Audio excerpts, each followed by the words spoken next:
Let's talk about 5 great American novels. I've been teaching this independent study with a couple of my students. I'm a university professor. This is one of the things you can do in university, at least at my university. I teach in the Great Books program at St. Thomas, and sometimes if our students are interested in a topic, we'll run an independent study, and they can study that thing with one of their profs.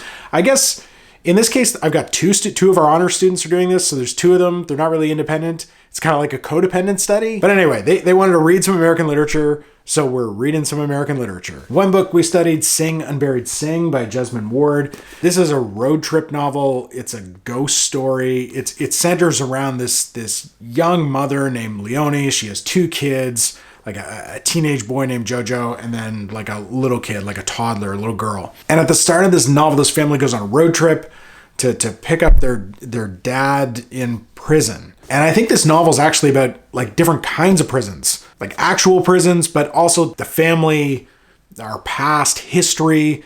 Maybe America is a certain kind of prison. We also read this very cool book, Severance by Ling Ma. This no relation to the Apple TV show.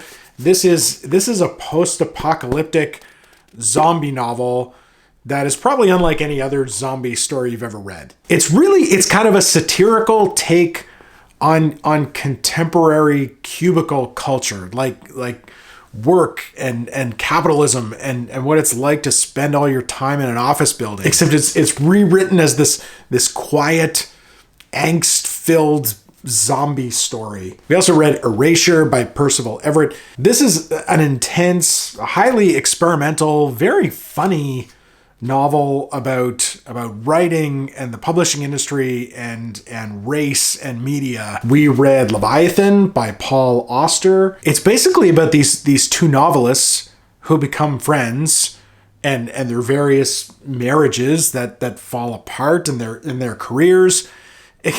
Except one of them, like some bad stuff happens to him and he becomes a domestic terrorist. And the whole thing's kind of written like a detective story as we try to figure out why that happened. And last but not least, we read Don DeLilo's The Falling Man.